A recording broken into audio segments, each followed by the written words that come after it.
नमस्कार, the book pod में आपका स्वागत है। मैं हूं आपकी होस्ट काजल। और मैं हूं आपका दोस्त आरके। काजल, क्या तुमने कभी सोचा है कि कुछ लोगों में ऐसा क्या चुंबक यानी मैग्नेट होता है कि जैसे ही वो कमरे में आते हैं सबकी नजरें उन पर टिक जाती हैं। लोग उनकी बात सिर्फ सुनते नहीं बल्कि उस पर अमल भी करते हैं। मुस्कुराते हुए, बिल्कुल आरके। और दूसरी तरफ कुछ लोग ऐसे भी हैं जो चिल्लाते रहते हैं लेकिन कोई उनकी परवाह नहीं करता। हम अक्सर सोचते हैं कि इन्फ्लुएंस यानी प्रभाव सिर्फ बड़े नेताओं या सेलिब्रिटीज के पास होता है, लेकिन ये सच नहीं है।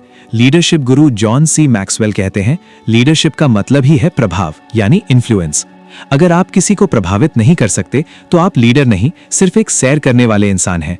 आज हम डिकोड करेंगे उनकी शानदार किताब लोगों को प्रभावित कैसे करें। ये किताब आपको सिखाएगी कि मैनिपुलेशन और असली इन्फ्लुएंस में क्या फर्क है, कैसे आप दूसरों की मदद करके अपना कद बढ़ा सकते हैं और वो कौन से तरीके हैं जिनसे आप अपने बॉस, अपने बच्चों या अपने क्लाइंट्स का दिल जीत सकते हैं। तो अगर आप चाहते हैं कि लोग आपकी इज्जत करें और आपकी राय को महत्व दें, तो ये एपिसोड आपकी पर्सनालिटी को पूरी तरह बदल देगा।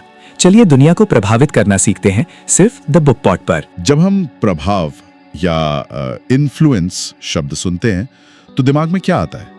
शायद कोई बड़ा नेता, कोई सेलिब्रिटी। हाँ, या कोई सोशल मीडिया स्टार जिसके लाखों फॉलोअर्स हों। पर क्या कभी ऐसा सोचा है कि हमारी रोजमर्रा की छोटी छोटी बातें, एक अनजान क्लर्क से की गई बातचीत या परिवार के साथ बिताए गए पल तक दूसरों पर कितना गहरा असर डालती है? बिल्कुल, हम सब हर दिन हर पल दूसरों को प्रभावित कर रहे हैं, चाहे हम इस बात को जाने या ना जाने। तो सवाल ये नहीं है कि क्या हम प्रभावशाली हैं? सवाल ये है कि हमारा प्रभाव किस तरह का है, सकारात्मक या नकारात्मक। और आज हमारी गहरी चर्चा इसी पहेली को सुलझाने पर है। हमारे पास जो स्रोत हैं वे इस कला को समझने में मदद करते हैं कि कैसे कुछ लोग दूसरों के जीवन में एक सकारात्मक और स्थायी बदलाव ला पाते हैं। कि प्रभाव का असली रहस्य क्या है। हाँ, क्या ये कोई जन्मजात गुण है या एक ऐसी कला जिसे कोई भी सीख सकता है? यह एक बेहतरीन सवाल है और स्रोत इस बात की तरफ इशारा करते हैं कि यह किसी करिश्मे या पदवी का खेल नहीं है। इसकी शुरुआत कहीं ज्यादा गहरी और व्यक्तिगत जगह से होती है। तो चलिए इसे खोलकर समझते हैं। आमतौर पर लोग सोचते हैं कि प्रभाव करिश्मा या पद से आता है, लेकिन हमारे स्रोत एक बिल्कुल अलग और शायद ज्यादा मुश्किल शुरुआती बिंदु की ओर इशारा करते हैं। समग्रता, इंटेग्रिटी। ये वो चीज है जो तब भी मायने रखती है जब कोई आपको देख नहीं रहा हो। हाँ, यह प्रभाव की नींव है और इसे समझने के लिए स्रोत में एक बहुत ही कमाल की कहानी है। एक व्यक्ति है जिम। हाँ, जो लंदन में अपनी पत्नी के लिए कुछ महंगे कपड़े खरीदता है। बिल्कुल। और जब वो एयरपोर्ट पर कस्टम से गुजर रहा होता है तो उसके पास एक मौका होता है। वह चुपचाप निकल सकता था और हजारों डॉलर बचा सकता था। कोई देख भी नहीं रहा था। उसके लिए बहुत आसान होता, लेकिन उसने ऐसा नहीं किया, है ना? बिल्कुल नहीं। उसने ईमानदारी से हर चीज घोषित कर दी। अब यहाँ कहानी दिलचस्प हो जाती है। अच्छा? कस्टम एजेंट ये देखकर हैरान रह गया। उसने जिम से कहा, मैं आपको कुछ बताना चाहता हूँ। मेरा एक दोस्त मुझे आपके संगठन से जुड़ने की सलाह दे रहा है। आज आपकी ईमानदारी देखकर मुझे लगता है कि मुझे उसकी बात पर गंभीरता से गौर करना चाहिए। वाह, मतलब जिम की प्रतिष्ठा तो शायद एक सफल व्यक्ति की थी, लेकिन उसका असली चरित्र उस कस्टम एजेंट के सामने आया। और मजे की बात यह है कि चरित्र प्रतिष्ठा से ज्यादा प्रभावशाली निकला। आपने बिल्कुल सही पकड़ा। यही फर्क है। प्रतिष्ठा वो है जो लोग हमारे बारे में सोचते हैं, जो हमारी बाहरी छवि है। हाँ, पर चरित्र वो है जो हम असल में है। खासकर तब जब हमें लगता है कि कोई हमें नहीं देख रहा। स्रोत कहते हैं कि सच्ची समग्रता ना तो हालात से तय होती है, ना ही उपलब्धियों से। ये एक चुनाव है। एक चुनाव जो हम हर पल करते हैं। ये सोचना भी दिलचस्प है कि हम उन लोगों के साथ कैसा व्यवहार करते हैं जिनसे हमें कोई फायदा नहीं होने वाला है। जैसे कि एक वेटर या एक डिलीवरी पर्सन। शायद असली चरित्र की पहचान वही होती है। बिल्कुल। और अगर हम इसे बड़े पैमाने पर देखें तो ये भरोसे की बुनियाद है। बिना समग्रता के आप कभी भी स्थायी भरोसा नहीं बना सकते। और बिना भरोसे के स्थायी प्रभाव डालना नामुमकिन है। हाँ, और आज के डिजिटल दौर में जहां हर कोई अपनी एक परफेक्ट ऑनलाइन इमेज बना रहा है, वहां व्यक्तिगत समग्रता और भी ज्यादा कीमती हो गई है। सही बात है। जब आपकी कथनी और करनी में फर्क नहीं होता, तभी लोग आप पर दिल से विश्वास कर पाते हैं। ठीक है, तो ईमानदारी और चरित्र तो नींव हो गई। पर एक मजबूत नींव पर इमारत बनाने के लिए ईंटें भी तो चाहिए। स्रोत बताते हैं कि प्रभाव की इमारत की अगली ईंट है दूसरों की परवाह करना, उनका विकास करना। हाँ, ये सिर्फ सही होने के बारे में नहीं है, बल्कि अच्छा करने के बारे में भी है। दूसरों के जीवन में सकारात्मक निवेश करना। स्रोत में इसी से जुड़ी एक बहुत प्यारी मिसाल है। एक लड़का है एरिक, जो व्हीलचेयर का इस्तेमाल करता है। उसे एक प्रशिक्षित कुत्ता दिया जाता है जिसका नाम है सेबल। लेकिन जो ट्रेनर है वो एरिक से एक अजीब सी शर्त रखता है। हाँ। वो कहता है कि कुत्ते को खाना खिलाने की जिम्मेदारी पूरी तरह से तुम्हारी होगी। मुझे ये थोड़ा अजीब लगा। मतलब जिम्मेदारी उस पर क्यों डाली गई जो पहले से ही चुनौतियों का सामना कर रहा है? यही इस कहानी का सार है। ये सिर्फ खाना खिलाने के बारे में नहीं था, ये जिम्मेदारी और भरोसे का एक पुल बनाने के बारे में था। अच्छा। ट्रेनर जानता था कि जब एरिक उस बेजुबान जानवर की जरूरत पूरी करेगा तो उन दोनों के बीच एक ऐसा रिश्ता बनेगा जो किसी और तरीके से नहीं बन सकता। मतलब जैसे उस कुत्ते को भोजन की जरूरत थी, हाँ, वैसे ही हम इंसानों को भी भावनात्मक पोषण की जरूरत होती है। बिल्कुल। इमोशनल पोषण। हाँ। इसका मतलब क्या हुआ? मतलब जैसे प्रोत्साहन, सम्मान, सुरक्षा और उम्मीद। जब हम दूसरों की सच्ची परवाह करते हैं, उन्हें सम्मान देते हैं, तो हम एक ऐसा पुल बनाते हैं जो उनके आत्मविश्वास को मजबूत करता है। ये हमारे लिए इमोशनल खाने जैसा है। एकदम। हर कोई ये महसूस करना चाहता है कि उसे महत्व दिया जा रहा है, कि उसकी कोई कीमत है। इसी से जुड़ी एक और बहुत ही मार्मिक कहानी है जो मेरे दिमाग में रह गई। एक टीचर अपनी क्लास के बच्चों से एक अभ्यास करवाती है। वो हर छात्र से कहती है कि वो अपने सभी सहपाठियों के बारे में एक एक अच्छी बात एक कागज पर लिखे। ठीक है। फिर वो उन सभी अच्छी बातों को इकट्ठा करके हर छात्र की एक व्यक्तिगत सूची बनाती है और उन्हें दे देती है। एक साधारण सा अभ्यास लगता है। हाँ, लेकिन इसका असर असाधारण था। सालों बाद उसी क्लास का एक छात्र मार्क वियतनाम युद्ध में मारा जाता है। ओह। जब उसके माता पिता उसका सामान देखते हैं तो उसके बटुए से एक बहुत पुराना मुड़ा हुआ कागज निकलता है। वही सूची? हाँ, यह वही सूची थी जिसे मार्क ने इतने सालों तक अपनी आखिरी सांस तक अपने साथ सहेज कर रखा था। ये सुनकर तो रोंगटे खड़े हो जाते हैं। ये घटना दिखाती है कि प्रशंसा और मान्यता की एक छोटी सी चिंगारी भी किसी के जीवन में एक स्थायी रोशनी जला सकती है।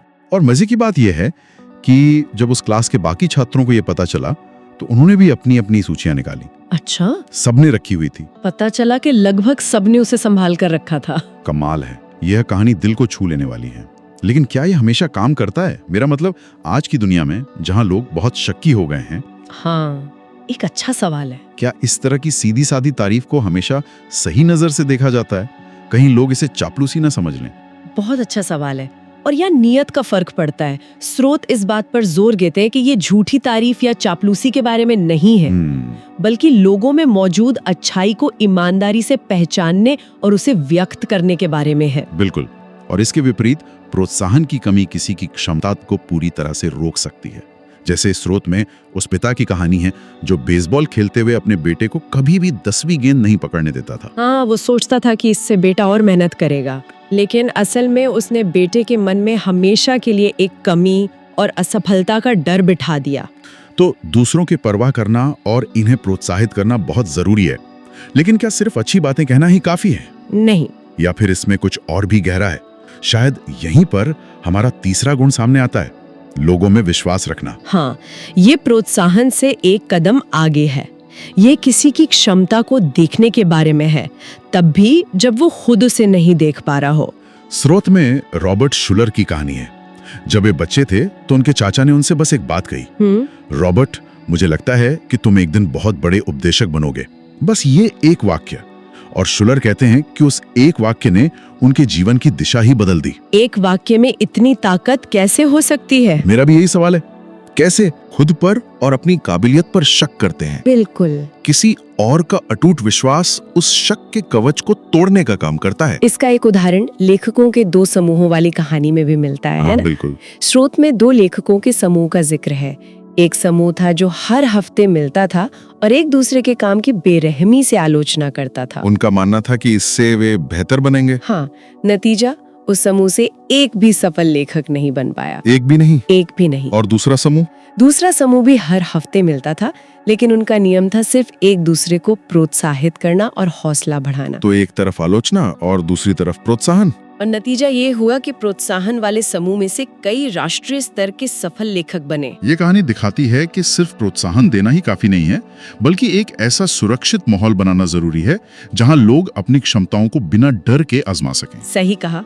आलोचना करने वाले समूह में शायद इरादा अच्छा हो, लेकिन डर के माहौल में रचनात्मकता खत्म हो जाती है। तो अगर किसी को लोगों में विश्वास जगाने में मदद करनी हो तो उसके कुछ व्यवहारिक तरीके क्या हो सकते हैं? एक बहुत कारगर तरीका है उन्हें छोटी छोटी जीत हासिल करने में मदद करना, ताकि उनका आत्मविश्वास धीरे धीरे बढ़े। हाँ, एरिक की स्कीइंग सीखने की कहानी इसका एक बेहतरीन उदाहरण है। व्हीलचेयर पर होने के बावजूद जब उसके परिवार और दोस्तों ने उस पर भरोसा दिखाया तो उसने न केवल स्कीइंग करना सीखा, बल्कि पहाड़ की चोटी से अकेले नीचे आया।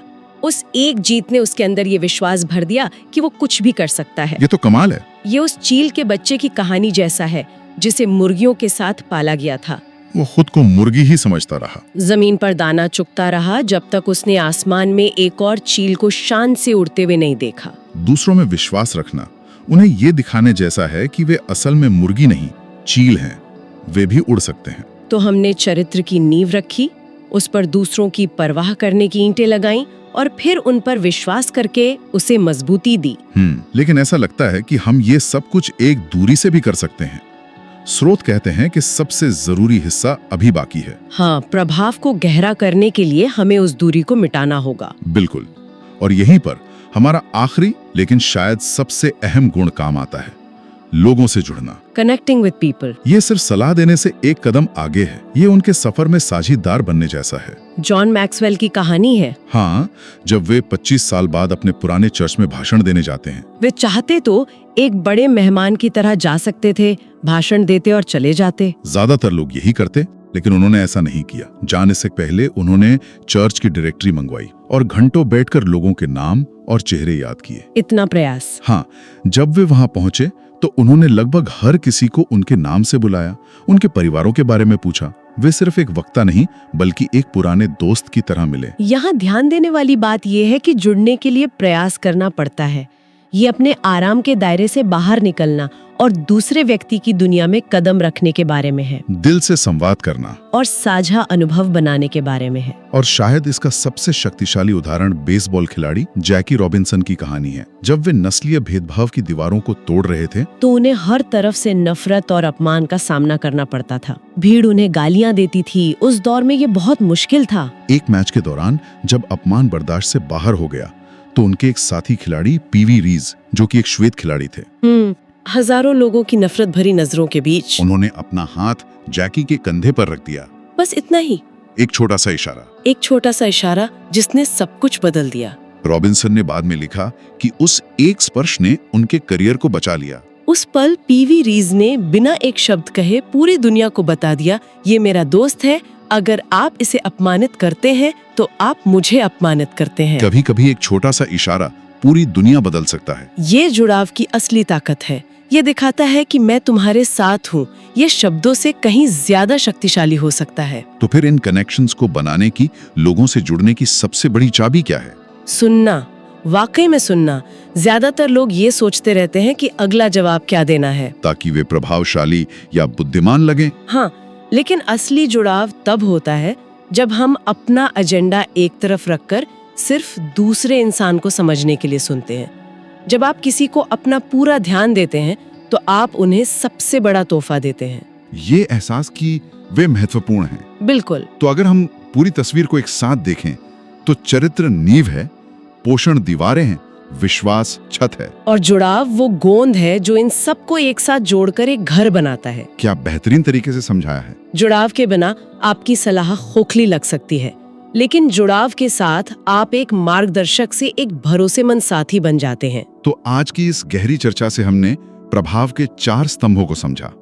समग्रता यानी अपने चरित्र को मजबूत रखना, दूसरों का विकास करना, उनमें विश्वास रखना, और आखिर में उनसे दिल से जुड़ना। और ये समझना बहुत जरूरी है कि सच्चा प्रभाव किसी को नियंत्रित करने या उनसे अपनी बात मनवाने के बारे में नहीं है। ये जीवन को बेहतर बनाने के बारे में है, अपना भी और दूसरों का भी। और इसकी शुरुआत हमेशा खुद से होती है।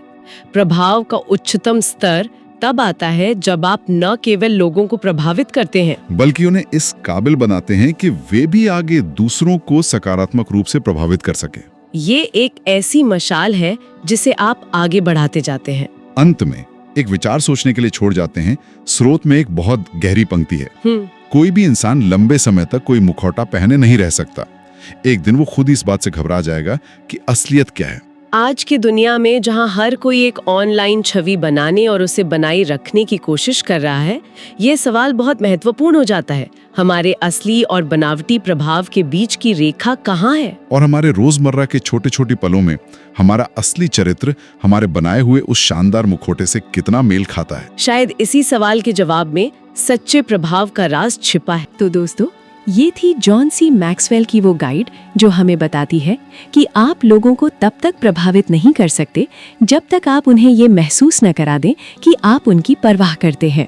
हमें उम्मीद है कि द बुक पॉड का ये एपिसोड सुनने के बाद आप लोगों का इस्तेमाल नहीं करेंगे बल्कि उनका उत्थान करेंगे। अगर आज आपको लोगों को जीतने का सीक्रेट मिल गया है तो हमारे चैनल को अभी सब्सक्राइब करें और लाइक बटन दबाकर अपनी लीडरशिप जर्नी शुरू करें। इस वीडियो को अपनी सेल्स टीम, अपने परिवार और उन दोस्तों के साथ जरूर शेयर करें जो हमेशा शिकायत करते हैं कि कोई उनकी सुनता नहीं है। ये वीडियो उनकी आवाज में दम ला सकता है। और अब आज का वो सवाल जो ये तय करेगा कि आप किस तरह के इन्फ्लुएंसर हैं। मैक्सवेल कहते हैं कि सुनना बोलने से ज्यादा जरूरी है। तो हमारा सवाल आपसे ये है और इसका जवाब आपको बहुत ईमानदारी से नीचे कमेंट बॉक्स में देना है। जब आप किसी से बात करते हैं तो आपका मुख्य फोकस किस पर होता है? ए, अपनी बात मनवाने पर, या बी, सामने वाले की बात समझने पर? सच सच बताइए, आप ज्यादातर ए करते हैं या बी? अपनी बात मनवाना या दूसरों को समझना, आप किस कैटेगरी में हैं? कमेंट में लिखें। हमें आपके जवाब का इंतजार रहेगा। मैं आरके और मैं काजल। आपसे फिर मिलेंगे एक नई स्किल और नई किताब के साथ। तब तक के लिए लोगों से जुड़िए और प्रभाव छोड़िए। धन्यवाद।